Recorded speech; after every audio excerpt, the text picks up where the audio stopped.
A clearly pleased President Obama strode into the Rose Garden to announce that a goal sought by America for decades could be at hand if a final accord is hammered out. This framework would cut off every pathway that Iran could take to develop a nuclear weapon. Iran will face strict limitations on its program, and Iran has also agreed to the most robust and intrusive inspections and transparency regime ever negotiated for any nuclear program in history.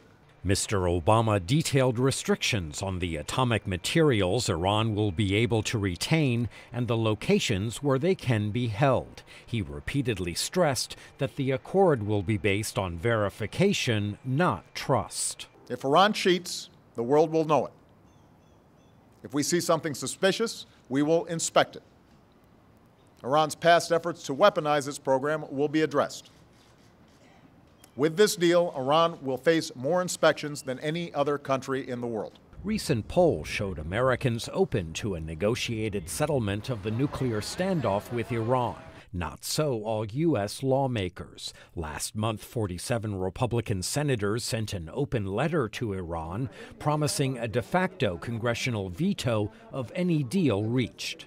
After Thursday's announcement, the letter's author, Senator Tom Cotton, dismissed the accord as, quote, a list of dangerous U.S. concessions that will put Iran on the path to nuclear weapons. In a statement, House Speaker John Boehner said, quote, Congress must be allowed to fully review the details of any agreement before any sanctions are lifted. President Obama welcomed congressional debate, but sought to inoculate the deal from harsh criticism. So when you hear the inevitable critics of the deal sound off, ask them a simple question. Do you really think that this verifiable deal, if fully implemented, backed by the world's major powers, is a worse option than the risk of another war in the Middle East?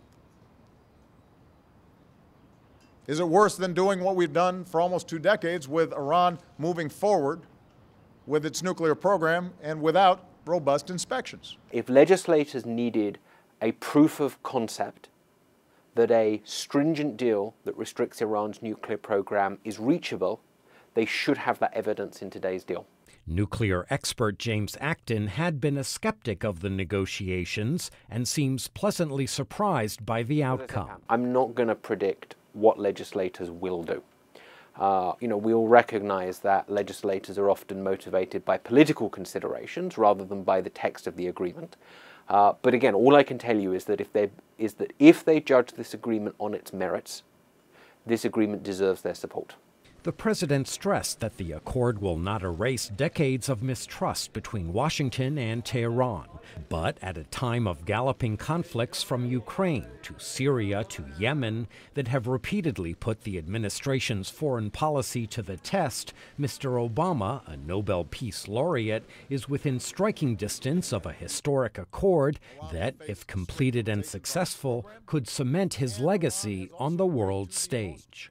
Michael Bowman, VOA News, the White House. Transparency regime ever negotiated for any nuclear program in history.